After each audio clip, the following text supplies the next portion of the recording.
વૈધાનિક નિયમનકારી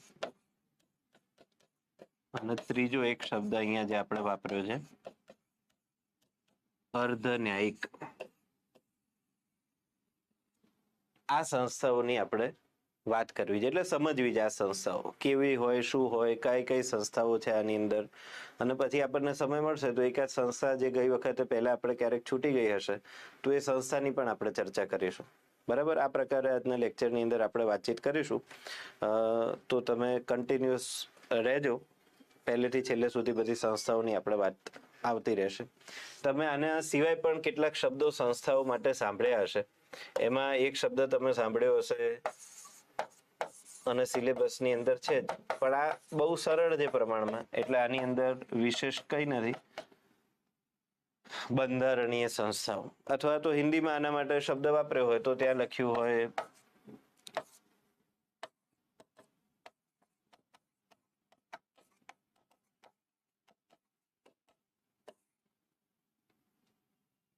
જે બંધારણમાં ઉલ્લેખિત છે એ પ્રકારની. અને કેટલીક સંસ્થાઓ માટે તમે આવો શબ્દ સાંભળ્યો હશે,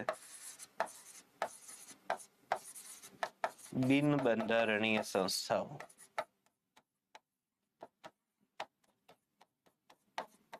નોન કોન્સ્ટિટ્યુશનલ ઓથોરિટીઝ આવું અને અંગ્રેજીમાં કહેવાય.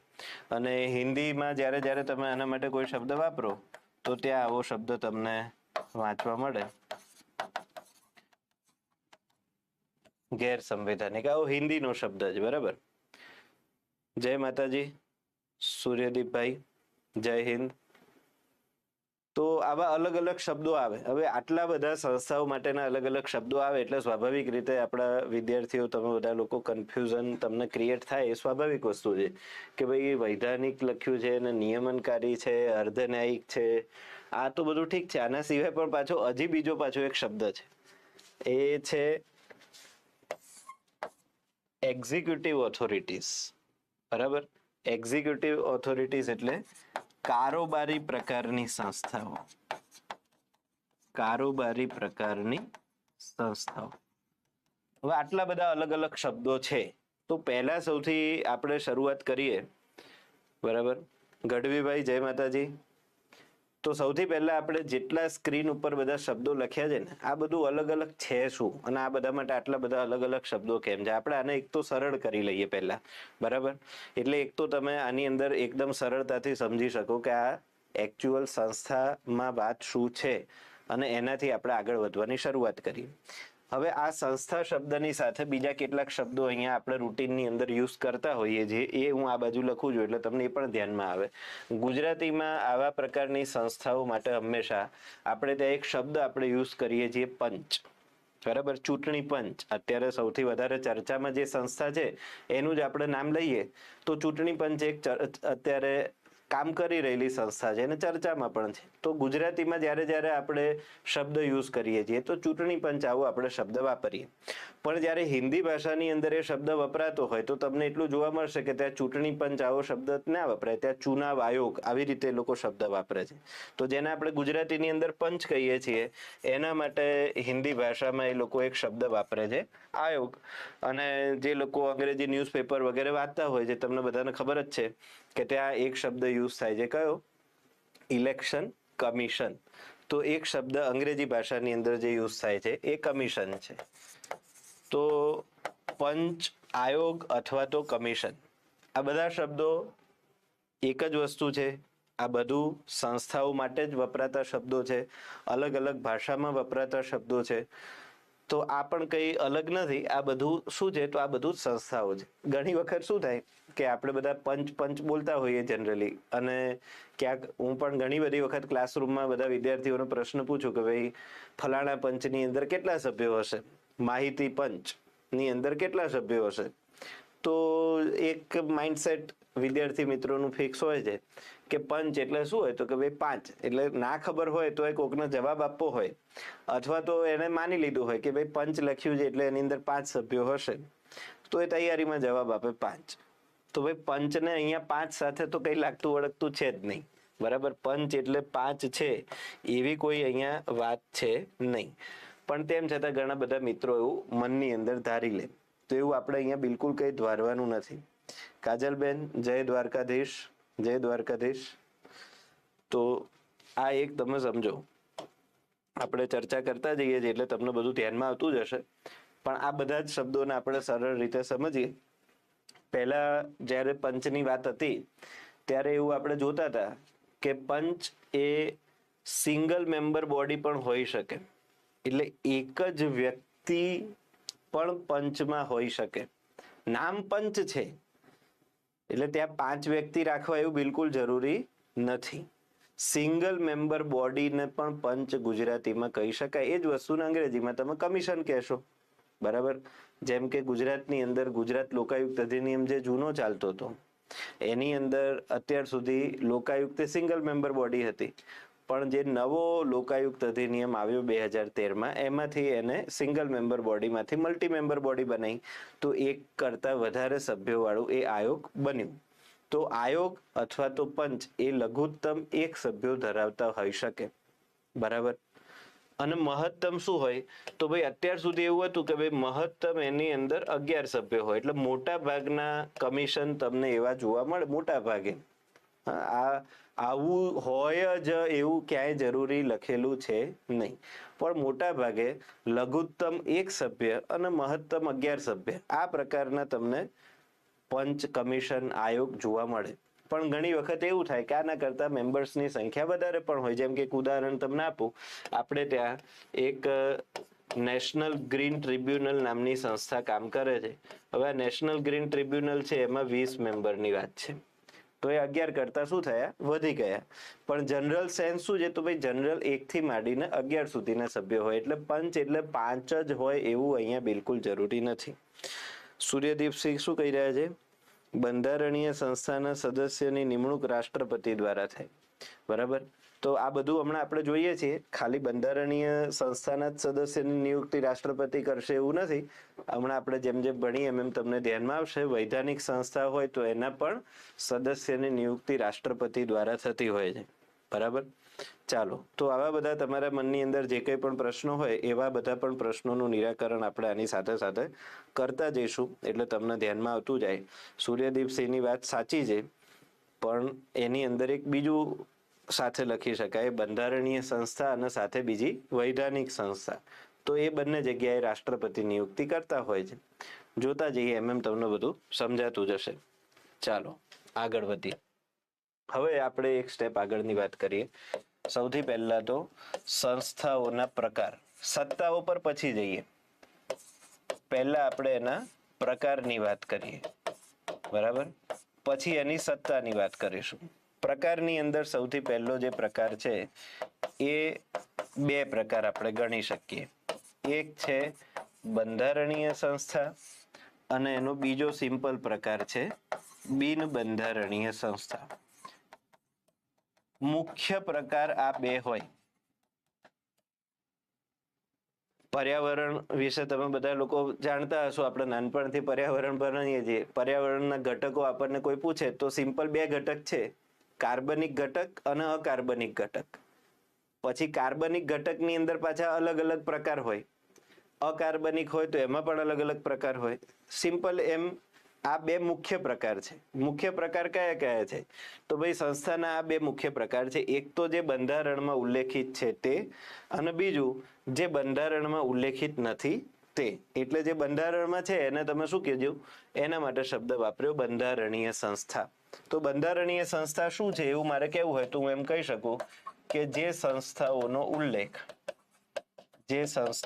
ઉલ્લેખ બંધારણમાં છે એવી સંસ્થાઓને બંધારણીય સંસ્થા કહેવાય. સિમ્પલ વસ્તુ, જેમ કે CAG કેગનો ઉલ્લેખ બંધારણમાં છે એટલે બંધારણીય સંસ્થા છે. એવી રીતે ચૂંટણી પંચ છે, ઇલેક્શન કમિશન, એનો ઉલ્લેખ બંધારણમાં છે એટલા માટે બંધારણીય સંસ્થા છે. એવી રીતે ધારો કે એક national commission four schedule cast, national commission four schedule tribe, આ બધી સંસ્થાઓનું, આવી ટોટલ 20 સંસ્થાઓ છે. જેનો ઉલ્લેખ આપણને બંધારણની અંદર જોવા મળે છે. આ પ્રકારની ટોટલ સંસ્થાઓની સંખ્યા આપણને કેટલી જોવા મળે છે? 20. બંધારણમાં આવા અલગ અલગ 20 પ્રકારની સંસ્થાઓ. તમે લોકો બંધારણ ભણો જ છો, એટલે બંધારણ ભણતી વખતે આ પણ તમે ધ્યાનમાં રાખતા જજો, એટલે તમને આ સમજાતું જ હશે.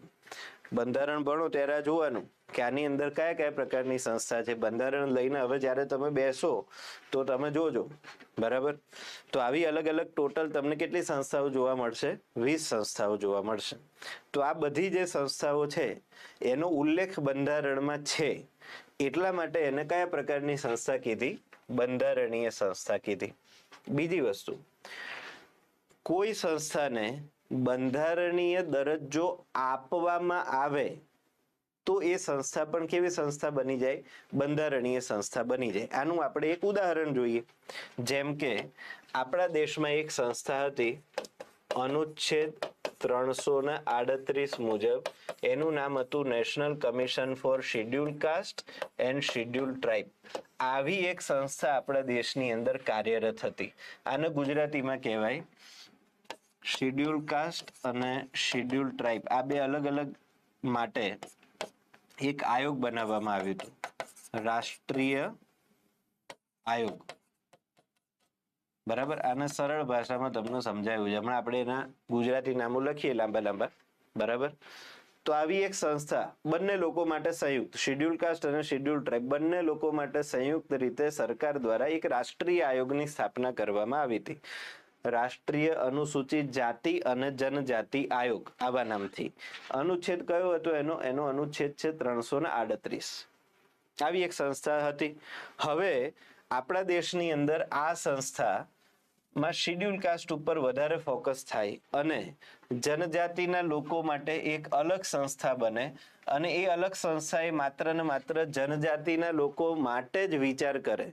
તો બંને લોકો માટે સેપરેટ એકબીજાની સાથે મળી અને વિચાર થઈ શકે, એટલા માટે એક અલગ જ સંસ્થા હોવી જોઈએ. આવો એક વિચાર ત્યાં રજૂ થયો. આવો વિચાર રજૂ થયો, એના પરિણામ સ્વરૂપે છેવટે એક અટલ બિહારી વાજપેયી સરકારે, એટલે એનડીએ સરકાર, બીજેપી ગવર્મેન્ટ, એમણે એક પ્રયત્ન કર્યો, 89મો બંધારણીય સુધારો કર્યો 2003ના વર્ષે. હવે તમે જો આ શું થયું? બંધારણીય સુધારો. એટલે કે કોઈ પણ બંધારણીય સુધારા દ્વારા, બંધારણમાં સુધારો કરીને કોઈ સંસ્થાનો ઉલ્લેખ બંધારણની અંદર નવેસરથી કરવામાં આવે, બરાબર. બંધારણીય સંસ્થાનો નવેસરથી ઉલ્લેખ કરવામાં આવે બંધારણની અંદર સુધારો કરીને, તો એવી સંસ્થા પણ બંધારણીય સંસ્થા બની જાય. એટલે બંધારણીય સંસ્થા જે પહેલેથી બંધારણમાં લખેલી છે એ તો છે જ, પણ કોઈ નવી સંસ્થાને તમારે ઉમેરવી હશે તો શું કરવું પડશે? તો અહીંયા જેમ બંધારણીય સુધારો કર્યો એમ સરકારે મેજોરિટી 66%ની બહુમતીથી એક બંધારણીય સુધારો કરવો પડે, જે અટલ બિહારી વાજપેયીની સરકારે કર્યો, 89મો બંધારણીય સુધારો 2003. અને એના અંતર્ગત એક નવી સંસ્થા બની, national commission four schedule tribe, એટલે કે રાષ્ટ્રીય અનુસૂચિત જનજાતિ આયોગ. આવી એક સંસ્થાનું નિર્માણ થયું અને એનો અનુચ્છેદ બન્યો અનુચ્છેદ 338A. બરાબર ને? અહીંયા એક આશાબેન પરમારે કીધું છે. નમસ્કાર આશાબેન, સરસ, તમે પહેલા જ અનુચ્છેદ કીધો છે 338A. તો આ પ્રકારે એક નવી સંસ્થા બની. તો આ જે નવી સંસ્થા બની, એ નવી સંસ્થા એ બંધારણીય સંસ્થા તરીકે સ્થાપિત થઈ.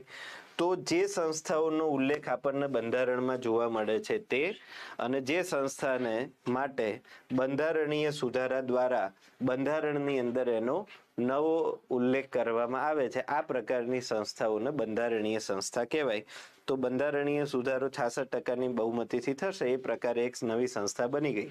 આ એક સિમ્પલ વસ્તુ છે, ને એનું એક ઉદાહરણ પણ આપણે જોયું. હવે આ પ્રશ્ન આપણા માટે મોસ્ટ આઈએમપી છે, આ પણ યાદ રાખવાનું. સાથે સાથે સંસ્થાના પ્રકાર યાદ રાખીએ તો સંસ્થા, હવે ધારો કે તમને પ્રશ્ન પૂછે કે national commission four schedule cast, બરાબર, એનો અનુચ્છેદ કયો, તો તમને આટલું યાદ રહેવું જોઈએ. એની સાથે સાથે ભાઈ national commission four schedule tribe, તો એનો અનુચ્છેદ પણ યાદ રહેવો જોઈએ. એ કયા બંધારણીય સુધારા દ્વારા બની એ પણ યાદ રહેવું જોઈએ. તો 89મો બંધારણીય સુધારો કયા વર્ષે થયો તો એ પણ યાદ રહેવું જોઈએ. આ કયા વર્ષે થયો તો કોના દ્વારા થયો એ પણ યાદ રાખવાનું. એટલે કઈ સરકારના સમયમાં થયો તો એ પણ યાદ રહેવું જોઈએ. અને આ બધા પછી આ તો મેં તમને કીધું જે રૂટીનમાં તમારે યાદ રાખવાનું છે. મજાની એક બીજી વાત કહું. એક વખત પ્રશ્ન પૂછાયો કે national commission four schedule tribe એટલે કે રાષ્ટ્રીય અનુસૂચિત જનજાતિ આયોગ એ 89માં બંધારણીય સુધારા દ્વારા બનેલી સંસ્થા છે.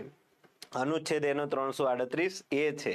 આ બધું પ્રશ્નમાં જ લખી નાખ્યું અને પૂછ્યું કે આ સંસ્થા કયા વર્ષથી શરૂ થઈ, એના કામ કયા વર્ષથી શરૂ કર્યું. આવી રીતે પણ પ્રશ્ન પૂછે. તો વર્ષ 2004 થી આ સંસ્થાનું પોતાનું કામ સ્ટાર્ટ થયું હતું. એટલે જ્યારે કોઈ નવી સંસ્થા એડ થાય તો એ સંસ્થાઓ વિશે આટલી ટોટલ માહિતી તમારે યાદ રાખવી પડે. આટલી ટોટલ માહિતી જો તમને યાદ હોય તો તમને બીજી કોઈ તકલીફ પડે નહીં. અને બીજી કેટલીક વસ્તુ એવી યાદ રાખવાની જે અત્યારે કરંટની અંદર રિલેટેડ હોય. જેમ કે અત્યારે તમને બેસ્ટ એક વસ્તુ છે.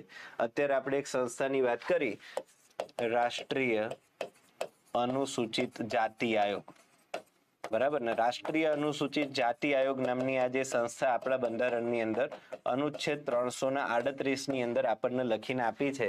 આ રાષ્ટ્રીય અનુસૂચિત જાતિ આયોગના ચેરપર્સન વડા જે અત્યારે છે એ ગુજરાતી છે. તો કોઈ ગુજરાતી વ્યક્તિને જ્યારે સરકાર આટલું મહત્વનું સ્થાન આપતી હોય ત્યારે આપણને એ કરંટ અફેર માટે ખાસ યાદ રહેવું જોઈએ. બરાબર ને. કારણ કે કરંટની અંદર તો આ બધા પ્રશ્નો અગત્યના છે અને પાછું સૌથી વિશેષ એટલે આ પાછા ગુજરાતી વ્યક્તિ. એટલે ગુજરાતી વ્યક્તિને જ્યારે કોઈ મહત્વનું સ્થાન, કોઈ પણ મહત્વનું કામ, કોઈ પણ મહત્વનું પદક, એને કોઈ પણ યોગ્ય બહુમાન, સન્માન કંઈ પણ મળતું હોય ત્યારે તમારે તમારા માટે અગત્યની વસ્તુ બની જાય. તો અત્યારે કોણ છે, કોઈને યાદ છે? જે મિત્રો જોઈ રહ્યા છે, રાષ્ટ્રીય અનુસૂચિત જાતિ આયોગના વડા તરીકે અત્યારે હાલમાં કોણ કાર્યરત છે? આશાબેન, કાજલબેન, સૂર્યદીપભાઈ, વાઘેલા બાપુ, સુરેશભાઈ, બોલો બોલો. છે કોઈને ધ્યાનમાં? મેં નામ લીધા એટલા જ તો કોઈ કેવું એવું પણ જરૂરી નથી. બીજા પણ કોઈએ કેવું હોય. છે ધ્યાનમાં? ચાલો ઝડપથી.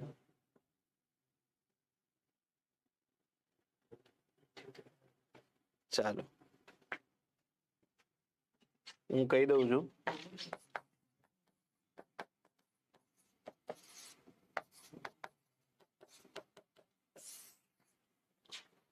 એક લેખક છે, વિદ્વાન છે, કિશોરભાઈ મકવાણા. તો કિશોરભાઈને કેન્દ્ર સરકાર દ્વારા રાષ્ટ્રીય અનુસૂચિત જાતિ આયોગના અધ્યક્ષ, ચેરપર્સન તરીકે નિયુક્ત કરવામાં આવ્યા છે. હમણાં 2 મહિના થયા. તો એ ગુજરાતી છે અને ગુજરાતી તરીકે કોઈ વ્યક્તિને આટલા મહત્વના સ્થાન ઉપર બેસાડ્યા હોય. આખા દેશની અંદર જે અનુસૂચિત જાતિઓ છે, આ બધી જ અનુસૂચિત જાતિની એટલે અંદરના જે સેક્શન છે એ બધા માટે કલ્યાણકારી વિચાર કરવો, એ લોકો મુખ્ય ધારાની અંદર કેવી રીતે ભળી શકે, એટલે જેને આપણે સમાજની અંદર અંત્યોદય વગેરે કહીએ છીએ, એવું એક સારું કામ એમના હાથે થાય, આવું એક મહત્વની વસ્તુ એમને મળી છે. તો એમનું નામ યાદ રાખવાનું પરીક્ષા માટે આપણા માટે ખાસ કામનું છે. બરાબર. ચાલો, તો આ એક વાત થઈ બંધારણીય સંસ્થાની. કઈ સંસ્થા બંધારણીય છે? તો જેનો ઉલ્લેખ બંધારણની અંદર છે એવી સંસ્થાને આપણે કીધી બંધારણીય સંસ્થા. અને બીજી વસ્તુ એની સામે એટલે કે જે સંસ્થાને બંધારણીય સુધારા દ્વારા બંધારણમાં સ્થાન આપવામાં આવે એ પણ બની ગઈ બંધારણીય સંસ્થા. હવે બીજું, બિન બંધારણીય સંસ્થા એટલે કે જેનો ઉલ્લેખ બંધારણમાં નથી.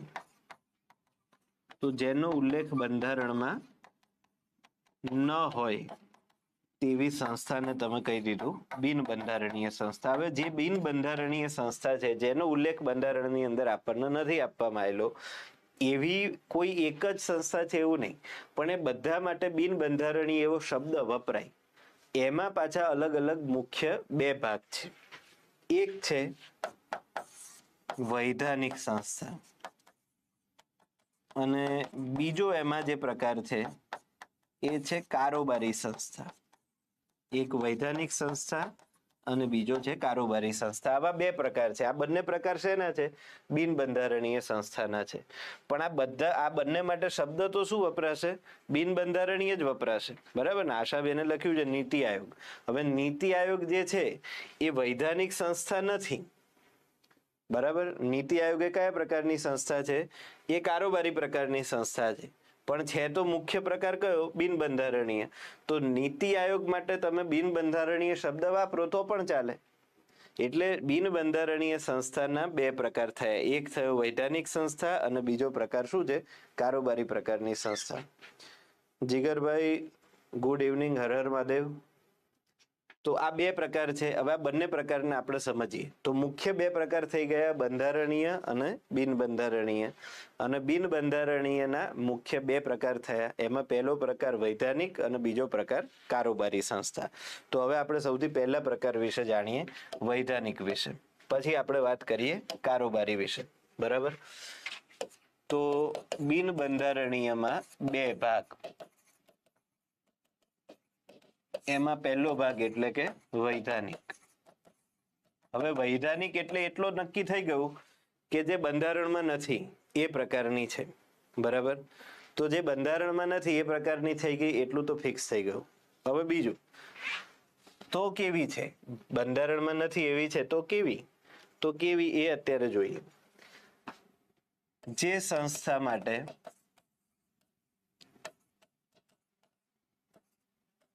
કેન્દ્ર હોય તો સંસદ અને રાજ્ય હોય તો વિધાન મંડળ.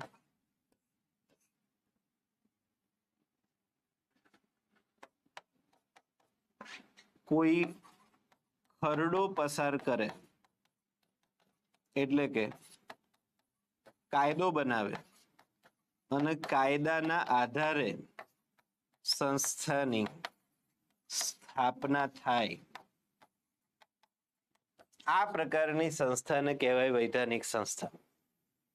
ધ્યાનમાં આવ્યું? બે વસ્તુ છે કે ભાઈ કેન્દ્ર સરકાર હશે તો કેન્દ્રમાં તો સંસદ છે, એટલે કે રાજ્યસભા, લોકસભા, આ બે આયોગ એટલે કે બે સદન છે. બે સદનમાંથી પસાર થયું, રાષ્ટ્રપતિ સહી કરી તો સંસદ એટલા ત્રણ લોકો છે, રાષ્ટ્રપતિ, રાજ્યસભા અને લોકસભા. ત્યાંથી મંજૂરી મળી અને સંસ્થા બની. તો એ સંસ્થાને કેવી સંસ્થા કહેવાશે? વૈધાનિક સંસ્થા. આ કેન્દ્ર દ્વારા થયું. રાજ્યની અંદર સંસદ નથી. રાજ્યમાં શું છે? વિધાન મંડળ છે, એટલે કે વિધાન પરિષદ છે અને વિધાનસભા છે. કેટલાક રાજ્યોમાં માત્ર વિધાનસભા છે, આપણા જેવા રાજ્યમાં. તો જ્યાં વિધાન મંડળની મંજૂરીથી એટલે કે ખરડો પસાર કર્યો અને કાયદો બન્યો અને એ કાયદાના આધારે જે સંસ્થાની સ્થાપના થઈ, એવી સંસ્થાના માટે આપણે કયો શબ્દ વાપરીશું? વૈધાનિક સંસ્થા. તો વૈધાનિક સંસ્થા એટલે બીજું કશું જ નવું નથી. વૈધાનિક સંસ્થા એટલે બહુ કોમન વસ્તુ છે. જે સંસ્થાની સ્થાપના કાયદાના આધારે થઈ, એવી કાયદાકીય સંસ્થાઓ માટે આપણે કયો શબ્દ વાપરીએ છીએ? વૈધાનિક એવો શબ્દ વાપરીએ છીએ. તો વૈધાનિક શબ્દ વપરાય ત્યારે તમારે સિમ્પલ વસ્તુ એને વૈધાનિક એવો શબ્દ વાપરેલો છે. હવે આપણે એનું ઉદાહરણ જોઈએ. તમને ખબર હોય કે કાયદાના આધારે બની છે એવી કઈ કઈ સંસ્થાઓ છે, તો તમે એનું ઉદાહરણ આપી શકો છો. આશાબેન હમણાં જવાબ આપ્યો તો નીતિ આયોગ. બરાબર? તો કહો આશાબેન, કાયદાના આધારે બની હોય એને તમને ધ્યાનમાં હોય, જે બંધારણમાં એનો ઉલ્લેખ નથી.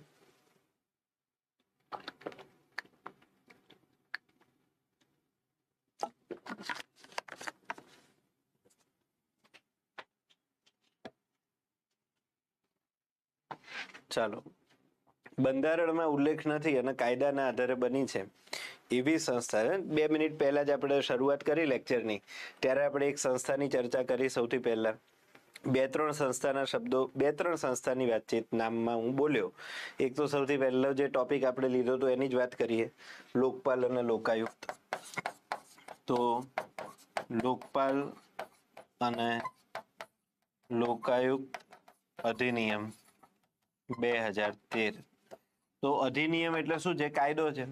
તો લોકપાલ અને લોકાયુક્ત અધિનિયમ મુજબ કાયદો બન્યો. એવી રીતે હા, સૂર્યદીપસિંહનો જવાબ છે રાષ્ટ્રીય માનવ અધિકાર આયોગ. બિલકુલ, રાષ્ટ્રીય માનવ અધિકાર આયોગ જે છે એ 1993 વર્ષે સરકારે બનાવ્યું નેશનલ હ્યુમન રાઇટ કમિશન 1993. તો 1993 વર્ષે બનેલું રાષ્ટ્રીય માનવ અધિકાર આયોગ નેશનલ હ્યુમન રાઇટ કમિશન. તો આ કયા પ્રકારની સંસ્થા બની ગઈ? તો ભાઈ આ વૈધાનિક સંસ્થા બની ગઈ. એના માટે સરકારે કાયદો બનાવ્યો અને કાયદાના આધારે સંસ્થાની રચના થઈ. એવી રીતે બરાબર છે. આશાબેન લોકાયુક્ત કીધું. ગુજરાત લોકાયુક્ત અધિનિયમ 1993. બરાબર.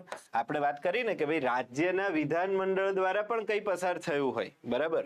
તો ભાઈ રાજ્ય વિધાનમંડળે પસાર કર્યું એટલે ગુજરાત સરકારે બનાવ્યું કે ભાઈ ગુજરાત લોકાયુક્ત અધિનિયમ 2013. તો આ ગુજરાત સરકારે બનાવેલી વૈધાનિક સંસ્થા છે. રેડી.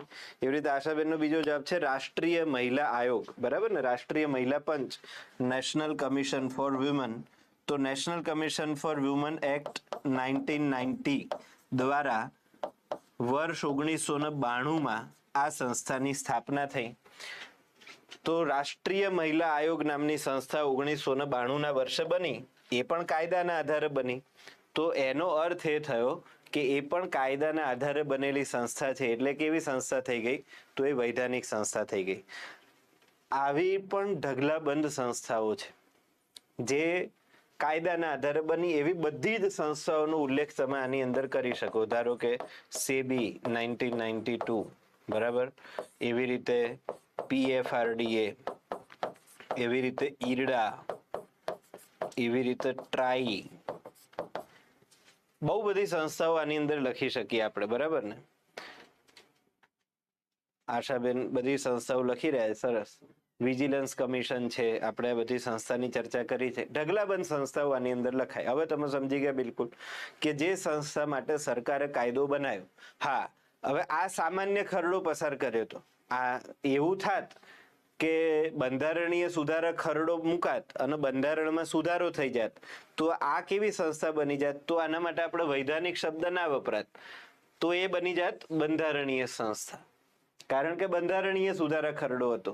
અહીંયા સાદો ખરડો પસાર થયો અને સાદો ખરડો પસાર કરી અને માત્ર એક કાયદો બનાવ્યો અને એ કાયદાના આધારે એક સંસ્થાની સ્થાપના થઈ ગઈ.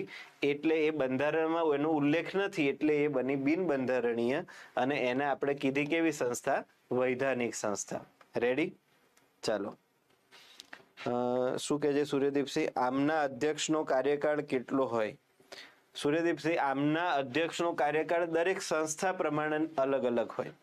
કોઈ પણ સંસ્થાની નીતિ એટલે કે પોલિસી એમાં કેટલા સભ્યો હશે, એના અધ્યક્ષનો કાર્યકાળ કેટલો હશે, એ બધું એના કાયદાની અંદર લખેલું હોય. એટલે બધા માટે અલગ અલગ હોય. લોકપાલ માટે પણ અલગ લાગુ પડે, લોકાયુક્ત માટે પણ અલગ લાગુ પડે, નેશનલ હ્યુમન રાઇટ કમિશન માટે પણ અલગ લાગુ પડે, વુમન કમિશન માટે પણ અલગ લાગુ પડે, સેબી, PFRDA, ઈરડા, ટ્રાઈ, આ બધાના અધ્યક્ષનો કાર્યકાળ પોતાના કાયદામાં જે નક્કી થયો હોય એ હોય. આમાં ફિક્સ કોઈનો કાર્યકાળ કે ભાઈ બધાનો કાર્યકાળ વૈધાનિક સંસ્થા હોવાથી આટલો જ રહેશે એવું આમાં નિશ્ચિત હોતું નથી. બરાબર. દરેક ધારો કે એક ઉદાહરણ તમને આપું. ઉદાહરણ પ્રમાણે ભારતના લોકપાલ છે તો ભાઈ ભારતના લોકપાલનો જે કાર્યકાળ છે એ કાર્યકાળ ગુજરાતના લોકાયુક્તનો નથી. બંને વૈધાનિક સંસ્થા જ છે પણ બંને વૈધાનિક સંસ્થા હોવા છતાં બંને લોકોનો કાર્યકાળ કેવો રાખવામાં આવ્યો છે? અલગ છે. અહીંયા 5 અથવા તો 70 છે ભારતમાં લોકપાલ માટે અને અહીંયા 5 અથવા તો 72 છે ગુજરાતમાં. તો ગુજરાતમાં 2 વર્ષ એના માટે વધારે છે. એ રીતે અલગ અલગ કાયદા મુજબ અલગ અલગ અહીંયા બધું નક્કી થતું હોય છે. પણ આ થઈ ગઈ વૈધાનિક સંસ્થા. આટલું તમારા માટે હવે રેડી. બરાબર. વૈધાનિક સંસ્થા પાસે જે સત્તા હોય ને એ સત્તા એને કાયદામાં લખીને આપવામાં આવી હોય. બરાબર. તો કાયદામાં એના માટે ઉલ્લેખ કર્યો હોય કે ભાઈ લોકપાલ પાસે કઈ સત્તા રહેશે તો લોકપાલના કાયદામાં લખ્યું છે. લોકાયુક્ત પાસે કઈ સત્તા તો એ લોકાયુક્તના કાયદામાં લખી. મહિલા આયોગ પાસે કઈ સત્તા તો મહિલા આયોગના કાયદામાં લખ્યું. હ્યુમન રાઇટ કમિશનની સત્તા એના કાયદામાં લખી. દરેક સંસ્થા માટે એનામાં લખી. એવી રીતે ધારો કે તમે લોકો જો વકીલ બનો છો તો વકીલ બન્યા પછી તમારે સનદ લેવા માટે પ્રેક્ટિસ કરવા માટે પરીક્ષા આપવી પડે. પરીક્ષા આપ્યા પછી તમે બાર કાઉન્સિલ ઓફ ગુજરાત કે બાર કાઉન્સિલ ઓફ ઇન્ડિયા ભારતના બાર કાઉન્સિલમાં રજીસ્ટર્ડ થાવ. અને એ તમને મંજૂરી આપે તો તમે પ્રેક્ટિસ કરી શકો છો. તો બાર કાઉન્સિલ એ શું છે? તો એ એક સંસ્થા છે, એ પણ એક સંસ્થા છે. એવી રીતે તમે જો medical council of India, medical council એ બહુ મહત્વની સંસ્થા છે. ડેન્ટલ કાઉન્સિલ ઓફ ઇન્ડિયા, એવી રીતે હોમિયોપેથીનું પરિષદ આવે. બધા જ અલગ અલગ કામો માટે આવી અલગ અલગ સંસ્થાઓ ભારતની અંદર સરકારે બનાવી છે. આપણે બધા જ લોકો, જે તમે બધા લોકો કોઈને કોઈ કોલેજમાં ભણ્યા હોય, સ્વાભાવિક છે. તમે ગ્રેજ્યુએશન કર્યું તો તમે કોઈ કોલેજમાંથી ગ્રેજ્યુએટ થયા. હવે તમે જે કોઈ પણ કોલેજમાંથી ગ્રેજ્યુએટ થયા, એ કોલેજ કઈ સંસ્થાની મંજૂરીથી ચાલે છે? તો યુનિવર્સિટી ગ્રાન્ટ કમિશન, યુજીસી, આવી એક સંસ્થા છે. તો યુનિવર્સિટી ગ્રાન્ટ કમિશનની મંજૂરીના આધારે તમે જે સંસ્થામાં, જે કોલેજમાં ભણ્યા છો, એ માન્યતા પ્રાપ્ત કોલેજ ગણાય. યુજીસી માન્યતા ન હોય એવી કોલેજમાંથી જો તમે ભણ્યા હોય તો એની ડિગ્રીને મંજૂર આપવામાં આવતું નથી, એને ગણાય નહીં. એ ડિગ્રી વેલિડ નથી, એના આધારે તમે સ્પર્ધાત્મક પરીક્ષા આપી શકતા નથી. તો યુનિવર્સિટી ગ્રાન્ટ કમિશન એ પણ આવી એક મહત્વની સંસ્થા છે. એવી રીતે તમારામાંથી ઘણા બધા મિત્રો એન્જિનિયરિંગ કર્યું હશે, તો એન્જિનિયરિંગના જે મિત્રો છે એ લોકો એક એઆઈસીટી નામથી ચાલતી સંસ્થા છે, બરાબર, all India council four technical education. તો ટેકનિકલ એજ્યુકેશન માટે સરકારે એઆઈસીટી નામની સંસ્થા બનાવી. હવે જેટલી એન્જિનિયરિંગ કોલેજીસ છે એ બધી કોની દ્વારા મંજૂરી મેળવેલી હોવી જોઈએ? એઆઈસીટીઈની મંજૂરી. એઆઈસીટીઈ દ્વારા મંજૂરી ન મળી હોય એવી કોઈ પણ એન્જિનિયરિંગ કોલેજમાંથી તમે ભણો તો એ તમારો કોર્સ, એ તમારી ડિગ્રી એને વેલિડ ગણાતી નથી. ભણવું હોય તો ભણાય, પણ એ ડિગ્રીના આધારે તમે ગ્રેજ્યુએટ થયા અને એમ કરીને તમે સ્પર્ધાત્મક પરીક્ષા આપવા માટે બેસો તો એવું ચાલે નહીં. તો આ બધી અલગ અલગ સંસ્થા છે. બધી સંસ્થા કોણે બનાવી? સરકારે બનાવી. કઈ સરકારે? કેટલીક સંસ્થાઓ કેન્દ્ર સરકારે બનાવી, કેટલીક સંસ્થાઓ રાજ્ય સરકારે બનાવી. કેવી રીતે બનાવી? સદનમાંથી ખરડો પસાર કરી અને કાયદાના આધારે બનાવી. એટલા માટે આ બધી જ સંસ્થાઓ, જેટલી સંસ્થાઓ અત્યારે મેં આ બોર્ડ ઉપર લખી છે, એ બધી સંસ્થા, ફરીથી નામ નથી બોલતો, આ બધી સંસ્થાઓ એ કેવી સંસ્થા કહેવાશે? વૈધાનિક સંસ્થા. પણ વૈધાનિક સંસ્થા એ બેઝિકલી શું છે? બિન બંધારણીય સંસ્થા. તો બિન બંધારણીય સંસ્થાનો પહેલો પ્રકાર વૈધાનિક સંસ્થા. એ તમે હવે તમને બધાને કમ્પ્લીટ સમજાઈ ગયો. રેડી? હવે આપણે એનાથી એક સ્ટેપ આગળ જઈએ. બિન બંધારણીય સંસ્થાનો એક બીજો પ્રકાર હતો. એ બીજો પ્રકાર કયો છે? તો બિન બંધારણીય સંસ્થાના બીજા પ્રકારમાં એક શબ્દ આપણે લખ્યો છે, કારોબારી પ્રકારની સંસ્થા. કારોબારી પ્રકારની સંસ્થા. હવે ભાઈ કારોબારી પ્રકારની સંસ્થા એટલે કેવું? તો કે ભાઈ એક્ઝિક્યુટિવ બોડીઝ, અથવા તો એના માટે બોડીઝની જગ્યાએ આપણે શબ્દ વાપરી શકીએ ઓથોરિટીઝ. બધું એક જ છે, બોડી બોલીએ કે ઓથોરિટી, બરાબર. તો એક્ઝિક્યુટિવ, એક્ઝિક્યુટિવ એટલે કે કારોબારી, કાર્યપાલક. હિન્દીમાં શબ્દ વપરાય કાર્યપાલક અને ગુજરાતીમાં કારોબારી.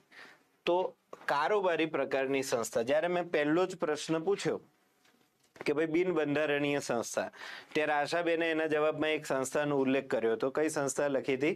નીતિ આયોગ, બરાબર ને? તો નીતિ આયોગ જે છે ને, એ અત્યાર સુધી આપણે ભણ્યા ને એમાં ક્યાંય નથી આવતું. એટલે કે નીતિ આયોગનો બંધારણની અંદર આપણને ક્યાંય ઉલ્લેખ જોવા મળતો નથી, બરાબર. એટલા માટે આપણે એવું કહી દીધું કે એ બિન બંધારણીય છે. હવે બિન બંધારણીયમાં પહેલો આપણે ભાગ ભણ્યા વૈધાનિક. વૈધાનિક સંસ્થા તરીકે પણ આપણે નીતિ આયોગને ક્યાંય લખી નહીં, અને મેં વૈધાનિક સંસ્થાના એક્ઝામ્પલ આપ્યા, એમાં એનો ઉલ્લેખ પણ કર્યો નહીં.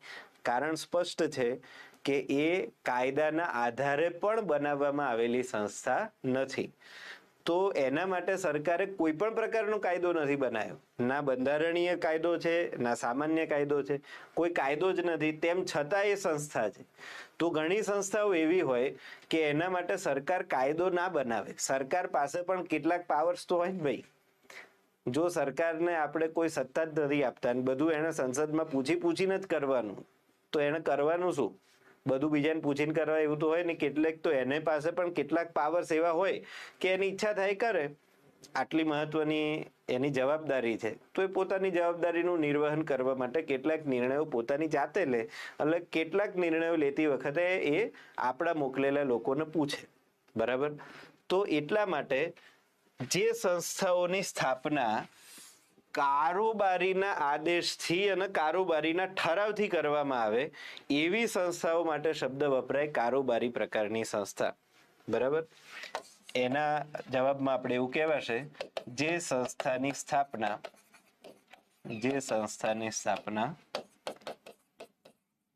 કારોબારીના આદેશથી ઠરાવ પસાર કરીને કરવામાં આવે તેવી સંસ્થા. તો સરકારે કોઈને પૂછ્યું નથી, સરકારે ઠરાવ પસાર કર્યો. કારોબારી બોસ કોણ છે? કારોબારી વડા કોણ છે આપણા દેશમાં? તમને કોઈ એવું પૂછે કે ભાઈ ભારતના કારોબારી વડા કોણ, તો તમે કોણ કહેશો? ચલો ઝડપથી. સૂર્યદીપસિંહ બોલો, આશાબેન, જે પણ ઝડપથી જવાબ આપે કોઈ પણ મિત્ર.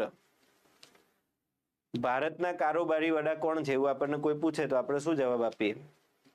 છે કોઈ ભારતમાં કારોબારી વડા રાખેલા છે કે કોઈને રાખ્યા જ નથી? ચલો, ભારતના કારોબારી વડા કોણ છે? ઝડપથી.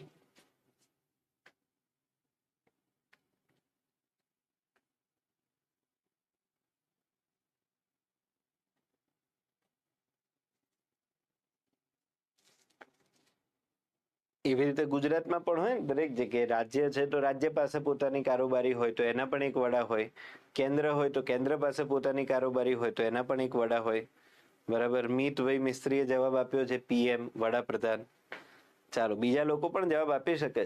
વડાપ્રધાન જ કોઈને લાગતા હોય તો વડાપ્રધાન પણ કહેવાય. નરેન્દ્રભાઈના સમર્થકો અહીંયા બેઠા હોય તો એ લોકો વડાપ્રધાન જવાબ આપી શકે છે કે ભાઈ અમારા વડાપ્રધાન જ મુખ્ય છે, અમારે બીજું કોઈ જોઈતું નથી.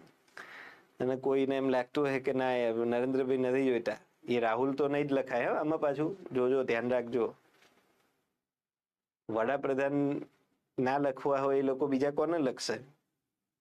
મિતભાઈ નો જવાબ સાચો છે કે ખોટો એવું તો કોકે સમજાવવું પડશે ને મિતભાઈને. આ સૂર્યદીપભાઈ અને આશાબેન તમે આમ થોડી થોડી વાર રહી જાવ, ચોપડી લઈને બેઠા શું બાજુમાં? મિતભાઈ નરેન્દ્રભાઈના ફેન લાગે છે. વાત તમારી સાચી છે મિતભાઈ, પણ જવાબ સાચો નથી. બરાબર ને? વાત સાચી છે, નરેન્દ્રભાઈ બહુ સારા માણસ છે. વડાપ્રધાન પણ બધા જ સારા હોય છે એવું આપણે અહીંયા તો કહીએ જ, કેવું પડે ને. પણ જવાબમાં આપણે વડાપ્રધાન જવાબમાં નહીં લખી શકીએ. ઉમેશભાઈ, એક ક્વેશ્ચન છે તો બોલો ઉમેશભાઈ, શું ક્વેશ્ચન છે? અત્યારે આપણે જે ચર્ચા કરીએ છીએ એને લાગતો ઓળખતો હશે તો અત્યારે જ જવાબ આપીશ. બરાબર? વડાપ્રધાન તો આનો જવાબ નથી. ભારતના કારોબારી વડા. આમાં મજાની વાત છે, ગૌણ સેવા પસંદગી મંડળના પ્રશ્ન બહુ ગમતો હતો એક જમાનામાં, ખબર તમને?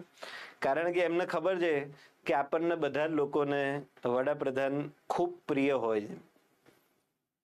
રાજ્યસભા ઉપસભાપતિનો કાર્યકાળ કેટલા? બોલો, મને ખબર જ હતી. તમને આમ પ્રશ્નો હોય બધા એવા એવા જોરદાર જોરદાર હોય, જે ચાલતો હોય કાર્યક્રમ, એ કાર્યક્રમ ગયો ખાડે, બધું કે તેલ પીવા ગયો. આ બધું શું ચાલે છે કે સંસ્થા બંસ્થા? આમાં તમે રાજ્યસભાના ઉપસભાપતિ, હવે તમે આ લઈ આવ્યા બંધારણનો પ્રશ્ન. બરાબર? એટલે જ મેં તમને પહેલા જ કીધું હતું. ચાલો, કઈ વાંધો નહીં. આહિરભાઈ, જો આશાબેન આયા. તો આશાબેન, તમે પેલા પ્રશ્નનો તો મને જવાબ આપ્યો નહીં, મારા પ્રશ્નનો તમે જવાબ આપ્યો નહીં, બીજા બધા પ્રશ્નો ચાલુ કર્યા. આપણે અત્યારે આ પ્રશ્નોની ચર્ચા કરવાની છે. બરાબર? બોલો, યુપીએસસી પ્રિપેરેશન ફોર મોટિવેશન. ગુજરાતના કારોબારી વડા છે શ્રી રાજકુમાર. ગુજરાતના કારોબારી વડા છે. ઓહો, રાજકુમાર તો આપણા રાજ્યના ચીફ સેક્રેટરી છે. બરાબર ને? મુખ્ય સચિવ. તો મુખ્ય સચિવ એ રાજ્યના કારોબારી વડા ના હોય. તમને લોકોને કારોબારી વડા ખબર નથી, એટલે એનો મતલબ સૌથી મોટું કન્ફ્યુઝન તમને એ છે કે કારોબારી એટલે શું, એ પણ તમને નહીં ખબર હોય. નહીં તો તમે કારોબારી વડાનો મને સાચો જવાબ આપતા. કારોબારી કોને કહેવાય ભાઈ? કેન્દ્રની અંદર કારોબારી એટલે કોણ? તો કે ભાઈ રાષ્ટ્રપતિ અને મંત્રી પરિષદ. અને રાજ્યની અંદર કારોબારી એટલે કે રાજ્યપાલ અને મંત્રી પરિષદ. બરાબર. તમે લોકોએ બંધારણ પણ બરાબર યાદ નથી રાખ્યું. બરાબર, બંધારણ પણ બરાબર યાદ રાખો. અનુચ્છેદ 53 બંધારણનો એવું કે છે કે સંઘની કારોબારીના વડા એ રાષ્ટ્રપતિ રહેશે. આવું આપણને બંધારણની અંદર લખીને આપ્યું છે. મને તો રાષ્ટ્રપતિના કારોબારી વડા રખાવવામાં કોઈ રસ છે નહીં. બરાબર, પણ આની અંદર એવું લખીને આપેલું છે કે સંઘની કારોબારીના વડા એ કોણ રહેશે? રાષ્ટ્રપતિ રહેશે. અનુચ્છેદ 53. અને હંમેશા આના જ્યારે પણ કારોબારી વડાની વાત આવે ત્યારે બધા જ મિત્રો કૂદકો મારી અને ક્યાં ઘૂસી જાય છે? વડાપ્રધાનમાં. એટલે શું થાય? ગૌણ સેવા પસંદગી મંડળ વાળાને આમાં મજા પડી ગઈ છે. એ લોકો તમને પહેલો જ પ્રશ્ન પૂછે કે ભારતના કારોબારી વડા કોણ છે? પહેલો ઓપ્શન એ, તો એમાં લખેલું આવે વડાપ્રધાન. અને આપણા મનમાં એ વડાપ્રધાન હોય ને હૃદયમાં વડાપ્રધાન હોય ને પાછો મતે વડાપ્રધાન આપ્યો હોય એટલે આપણું ટપકું પણ વડાપ્રધાનમાં થઈ જાય. એટલે ધ્યાન રાખવાનું. એક ડી નામનો ઓપ્શન આવે, ખૂણાની અંદર એક ભાઈને બેસાડ્યા હોય. એટલે આજકાલ બેન છે, એમનું નામ છે રાષ્ટ્રપતિ. બરાબર, તો આ યાદ રાખવાનું ખાસ કે રાષ્ટ્રપતિ જે છે એ સંઘની કારોબારીના વડા.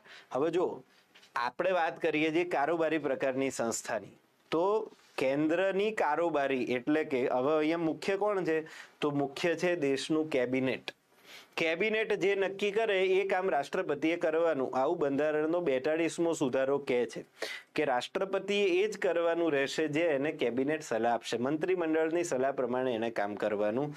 એટલે કેબિનેટની મીટિંગની અંદર જે ઠરાવ પસાર થાય એ ઠરાવ પર રાષ્ટ્રપતિ સહી કરે અને એ એમની સહીના આધારે, જે ઠરાવના આધારે જે સંસ્થા બની ગઈ એ સંસ્થાને કયા પ્રકારની સંસ્થા કહેવાય?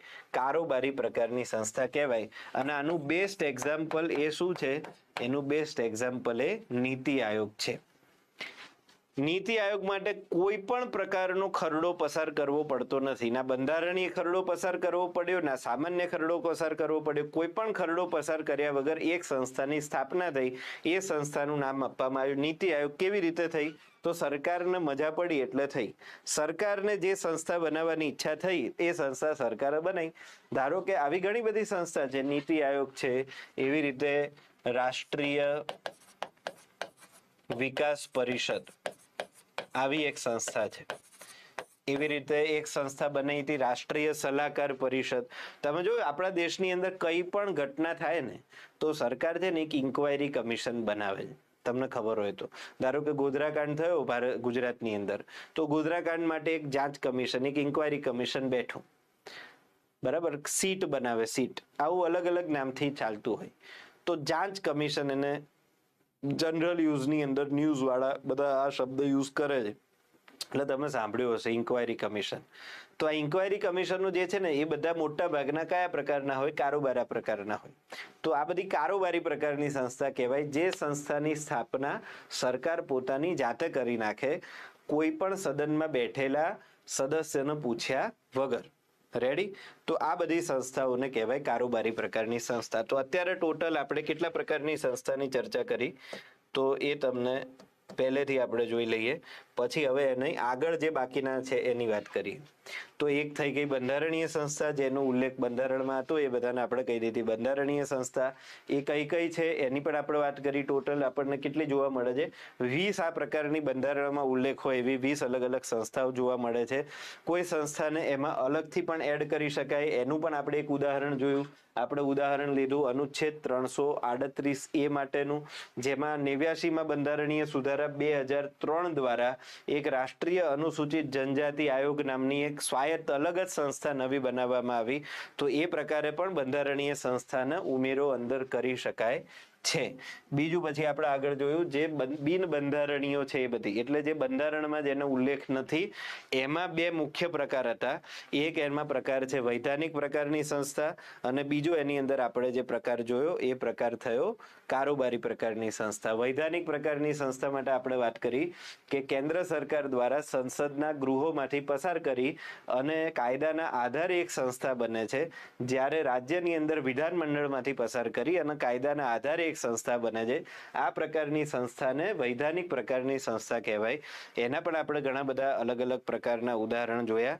અહીંયા ઢગલાબંધ અલગ અલગ સંસ્થાઓ આપણે લખેલી જોઈએ છીએ. લોકપાલ છે, લોકાયુક્ત છે, SEBI, TRAI, IRDA, PFRDA, NHRC એટલે કે રાષ્ટ્રીય human right commission, national commission for woman, AICT, UGC. ગુજરાતમાં એટલે કે રાજ્ય દ્વારા બની હોય તો એમાં આપણે એક ઉદાહરણ લીધું ગુજરાત લોકાયુક્ત અધિનિયમ 2013. તો આ બધી જે અલગ અલગ સંસ્થાઓ છે છેવટે આ બધી કયા પ્રકારની છે? વૈધાનિક પ્રકારની સંસ્થા. એના પછી અત્યારે આપણે જોતા હતા એક થઈ ગઈ કારોબારી પ્રકારની સંસ્થા. અલગ જ એક દિવસ છે ને આ કારોબારી કોને કહેવાય, કારોબારી શું હોય, આવું બધું તમે સમજો શાંતિથી એટલે તમને ધ્યાનમાં આવશે. પછી તમે આ બધું વધારે બધું બંધારણ પાછળથી જ કરજો. પહેલા આટલું બધું કરી લો સામાન્ય જે છે, બરાબર? નહીં તો તમને તકલીફ પડશે આવડવામાં આગળ. આટલી સિમ્પલ અનુચ્છેદ જે છે, આ અનુચ્છેદ 53 એ કઈ બહુ મોટી વસ્તુ નથી. 52-53 થી તો તમારું રાષ્ટ્રપતિ શરૂ થાય છે. તો આ તમને સિમ્પલ ખબર હોવી જોઈએ કે સંઘની કારોબારીના વડા કોને કહેવાય. સૂર્યદેવસિંહ કઈ કહે છે શું કે નીતિ આયોગના અધ્યક્ષ હોદ્દા, હા, વડાપ્રધાન એ નીતિ આયોગના અધ્યક્ષ છે, બરાબર છે. ચાલો હવે આપણે એક સ્ટેપ આગળ જઈએ. આ બધા અલગ અલગ સંસ્થા થઈ, અલગ અલગ સંસ્થાઓના પ્રકાર થયા. હવે આ પ્રકારના આધારે એની સત્તાઓ હોય. કયા કયા પ્રકારની સંસ્થાઓની પાસે સત્તા હોય? તો સત્તાઓના આધારે પણ ઘણી બધી વખત છે ને સંસ્થાનો પ્રકાર બનતો હોય. એક હોય અર્ધ ન્યાયિક પ્રકારની સત્તા, ન્યાય આપવાની સત્તા. એટલા માટે પછી એ સંસ્થાનું નામ શું પડી જાય? અર્ધ ન્યાયિક સંસ્થા. કેટલીક સંસ્થા પાસે રેગ્યુલેશન કરવાની સત્તા હોય, એટલે એની પાસે કેવી સત્તા કહેવાય? નિયમનકારી સત્તા. એટલે પછી એ સંસ્થાનું નામ પડી જાય નિયમનકારી સંસ્થા. અને કેટલીક સંસ્થા પાસે એક સત્તા હોય સલાહ આપવાની સત્તા, એટલે પછી એ સંસ્થા માટે કહેવાય સલાહકારી પ્રકારની સંસ્થા. એટલે કેટલીક સંસ્થાઓ કેટલીક સત્તાઓ ભોગવતી હોય, પણ એ આ જ પ્રકારની હોય એવું જરૂરી નથી. જેમ કે બેસ્ટ એક્ઝામ્પલ અત્યારે જે આપણે સમય ચાલી રહ્યો છે એની જ વાત કરી. આપણી પાસે અત્યારે બેસ્ટ એક્ઝામ્પલ સામે જ છે, એ છે ચૂંટણી પંચ. ચૂંટણી ચાલી જ રહી છે, ચૂંટણી પંચ છે જ. હવે ચૂંટણી પંચ એ શેના માટેનું બેસ્ટ એક્ઝામ્પલ છે? તો ભાઈ ચૂંટણી પંચ જે છે એ બંધારણીય સંસ્થા માટેનું બેસ્ટ એક્ઝામ્પલ છે. ચૂંટણી પંચ નામ પડે એટલે તમે બધા જ લોકો બંધારણ તો ભણો જ છો, અને તમે બધા લોકો જાણો છો કે ભાઈ બંધારણની અંદર ચૂંટણી પંચનો ઉલ્લેખ છે જ. તો ભાઈ ચૂંટણી પંચને કેવી સંસ્થા કહેવાય? તો સિમ્પલ વસ્તુ છે, ચૂંટણી પંચને બંધારણીય સંસ્થા કહેવાય. આનાથી વધારે સિમ્પલ બીજું શું હોય? હવે ક્યાંક એવું લખ્યું હોય કે ચૂંટણી પંચ માટે શબ્દ વાપર્યો હોય અર્ધ ન્યાયિક, કારણ કે ચૂંટણી પંચ પોતાના કાર્યક્ષેત્રની અંદર આવતી મેટર જે છે એના માટે પોતે ચુકાદો આપે. ચૂંટણી પંચ તમને ચૂંટણી અંગેની ફરિયાદો તમે સીધી કોર્ટને કરી શકતા નથી. આવું તમે ભણ્યા જ હો. ચૂંટણી પંચ આવે એટલે આ વસ્તુ ખાસ આવે. ચૂંટણીને લગતી જે ફરિયાદો છે એ તમારે કોને કરવાની છે? તો એ તમારે કરવાની છે સીધી ચૂંટણી પંચને. ચૂંટણી પંચ પણ પાછા બે છે, કેન્દ્રીય ચૂંટણી પંચ છે અને રાજ્યનું પણ પોતાનું અલગ ચૂંટણી પંચ છે. એ પાછું અલગ ચૂંટણી પંચનો વિષય છે, એ ચૂંટણી પંચની મેટર થઈ. પણ ચૂંટણી પંચ પાસે પોતે ન્યાય આપવાની સત્તા છે. તો ચૂંટણી પંચ જે છે એ કેવી સત્તા ભોગવે છે? એવું કહેવાય અર્ધ ન્યાયિક સત્તા ભોગવી રહ્યું છે ચૂંટણી પંચ. પોતાના કાર્યક્ષેત્રની અંદર આવતી મેટર માટે પોતે ચુકાદો આપવા માટે સક્ષમ છે આ સંસ્થા, બરાબર? એવી રીતે ધારો કે સેબી છે. સેબી એક્ટ 1992 મુજબ બનાવવામાં આવેલી એક વૈધાનિક સંસ્થા છે. સેબી તો કાયદાના આધારે બનેલી છે. સેબીનો ઉલ્લેખ બંધારણમાં પણ નથી. પણ સેબીને પોતાના ક્ષેત્રની અંદર જે મેટર આવે છે એ મેટરનો ચુકાદો સેબી પોતે આપવા માટે સક્ષમ છે. એટલા માટે સેબી શું છે, એ પણ અર્ધન્યાયિક છે. બરાબર, મિતભાઈએ બંને ના અનુચ્છેદ લખ્યા છે. બરાબર છે, રેડી એકદમ. તો સેબી પણ હોઈ શકે. એટલે તમને ધ્યાનમાં આવ્યું, અર્ધન્યાયિક પ્રકારની સંસ્થા એ આને અર્ધન્યાયિક સત્તા પણ કહેવાય. તો બેઝિકલી આ સત્તા છે, પણ પછી એ સત્તાના આધારે એનો સંસ્થાઓ માટે પણ યુઝ કરવામાં આવે છે. અર્ધન્યાયિક હોય એટલે એક વસ્તુ શું છે, કાં તો એ બંધારણીય હોય અથવા તો એ વૈધાનિક હોય. એટલે કે કોઈ પણ પ્રકારના ખરડાના આધારે ખરડો પસાર કરીને, ખરડો પસાર કર્યા વગર કોઈ પણ સંસ્થાને તમે ન્યાય આપવાની સત્તા આપી શકતા નથી. તો ખરડો પસાર કરીને ફરજિયાત રીતે તમારે એ સત્તા એને સોંપી શકાય. હવે ખરડો પસાર કર્યો એટલે એ તો નક્કી થઈ ગયું કે કાં તો એ સામાન્ય ખરડો હશે તો એ વૈધાનિક સંસ્થા હશે, અને બંધારણીય સુધારા ખરડો હશે તો એ બંધારણીય સંસ્થા હશે. તો અર્ધન્યાયિક સંસ્થા છે એનો અર્થ એ થયો કે એની પાસે કાં તો વૈધાનિક સ્ટેટસ છે કાં તો બંધારણીય સ્ટેટસ છે. બે ઉદાહરણ એની આપણા સામે છે. વૈધાનિક સ્ટેટસ સેબી ટાઈપ, બરાબર, સેબી ઉદાહરણ છે એનું બેસ્ટ. અને બીજું ઉદાહરણ આપણી પાસે કયું છે, બંધારણીય માટે ચૂંટણી પંચ છે. તો વૈધાનિક સેબી, બંધારણીય ચૂંટણી પંચ. પણ બેઝિકલી સત્તા એની પાસે કઈ જોવા મળી, અર્ધન્યાયિક જોવા મળી. સમજ્યા તમે? કોઈ પણ જગ્યા, કોઈ પણ ક્ષેત્ર ઉપર દેખરેખ રાખવાનું, નિયમન કરવાનું કામ જે સંસ્થાને આપવામાં આવે, એવી સંસ્થા પાસે કેવી સત્તા છે એવું કહેવાય, નિયમન કરવાની સત્તા છે એવું કહેવાય. એટલા માટે એનો શબ્દ વપરાયો નિયમનકારી સંસ્થા. નિયમન કરે એનો અર્થ શું થાય કે એ સંસ્થા નિયમન કરશે પછી સરકારની ચિંતા દૂર. કોઈ પણ આવી સંસ્થા નિયમન કરે, નિયમનકારી સંસ્થાઓ નિયમન કરે એટલે સરકાર એ ક્ષેત્રની અંદર ક્યાંય પડે નહીં, સરકાર એમાંથી ફ્રી થઈ ગઈ. સેબી સંપૂર્ણ રીતે સિક્યુરિટીઝ એન્ડ એક્સચેન્જ, શેર બજાર ઉપર નિયંત્રણ રાખવાનું કામ કરશે. સરકાર એની ચિંતા પોતાના માથે નહીં લે. National highway authority of India, એવી રીતે telecom regulatory authority of India, એવી રીતે pension fund regulatory and development authority, એવી રીતે બહુ બધી આવી અલગ અલગ સંસ્થા છે. ઈરડા છે, PFRD, આ બધી અલગ અલગ જે સંસ્થાઓ છે, આ બધી સંસ્થાઓ હમણાં આપણે લખી હતી ને, UGC છે, AICTE છે, આ બધી નિયમનકારી સંસ્થા કે પોતાના ક્ષેત્રની અંદર એ નિયમન કરે છે. આ કરે છે કામ, પછી એમાં સરકાર માથું નહીં મારે. એરપોર્ટ ઓથોરિટી ઓફ ઇન્ડિયા છે, એરપોર્ટ ઓથોરિટી પોતાનું કામ કરશે, પછી સરકારે એની અંદર માથું નથી મારવાનું. નિયમન કરવા માટેનું કામ જે સંસ્થાને સરકાર દ્વારા એકવાર સોંપવામાં આવ્યું, એ સંસ્થા એ ક્ષેત્ર ઉપર પોતે નિયમન કરશે. સંપૂર્ણ રીતે સ્વાયત્ત કામ, બરાબર. એમાં સરકારનો કોઈ હસ્તક્ષેપ હોતો નથી. તો એને સંપૂર્ણ રીતે એ સંસ્થાને એ જે તે ક્ષેત્ર ઉપર નિયમન કરવાનું કામ સોંપવામાં આવ્યું છે, દેખરેખ રાખવાનું કામ સોંપવામાં આવ્યું છે, રેગ્યુલેશન કરવાનું કામ સોંપવામાં આવ્યું છે. એટલે એ સંસ્થાનું નામ થઈ ગયું નિયમનકારી સંસ્થા. એ સંસ્થા શું દેખરેખ રાખશે? તો એ સંસ્થાનું કામ છે કે એને એવી દેખરેખ રાખવાની કે ગ્રાહકોને, એટલે કે નાગરિકોને એ ક્ષેત્રની અંદર કોઈ પણ પ્રકારની મુશ્કેલી પડવી જોઈએ નહીં. જેમ કે આ ઈરડા નામની સંસ્થા છે, આપણે બધા ઇન્સ્યોરન્સ લેતા હોઈએ તો ઇન્સ્યોરન્સ કંપનીઝ હોય, ઇન્સ્યોરન્સ કંપનીઝ આપણી સાથે કોઈ પણ પ્રકારના ચેડા ના કરે, આપણને કોઈ નુકસાન ના થાય, કારણ કે આપણે આ દેશના નાગરિક પ્લસ ગ્રાહક છીએ. તો આપણને એ ક્ષેત્રના ગ્રાહક તરીકે અને ભારતના નાગરિક તરીકે કોઈ પણ પ્રકારના ચેડાનો ભોગ ના બનવું પડે, એની ચિંતા કોણ કરશે? ઈરડા કરશે. ભોગ બન્યા તો જોશે કોણ? તો ઈરડા જોશે. તો સરકાર એ ક્ષેત્રમાં ઈરડા બનાવી, પછી સરકાર ફ્રી, સરકાર પોતાનું કામ કરશે, ઈરડા આ ક્ષેત્રને સંભાળશે. તો આ પ્રકારની સંસ્થાને કેવી સંસ્થા કહેવાય? નિયમનકારી. તો નિયમનકારી સંસ્થા પણ કેવી હોય? તો એની પાસે પણ સત્તા હોય વૈધાનિક પ્રકારની. એના માટે નિયમનકારી સંસ્થાઓ જે અહીંયા આપણે લખી, એ બધી જ સંસ્થાઓ પાસે કોઈ ના કોઈ શું છે? કાયદા બનાવેલા છે. કાયદાના આધારે બનેલી સંસ્થાઓ છે આ બધી. તો કાયદાના આધારે એને જે તે ક્ષેત્રનું નિયમન કરવાનું કામ સોંપી દીધું. તો એ બધી વૈધાનિક પ્રકારની સંસ્થાઓ આપણને એમાં જોવા મળે છે. કાયદાનો આધાર રાખેલી સંસ્થાઓ આપણને એમાં જોવા મળશે. જેમ કે અહીંયા એનું બેસ્ટ એક્ઝામ્પલ આપણને કયું જોવા મળ્યું? સેબી.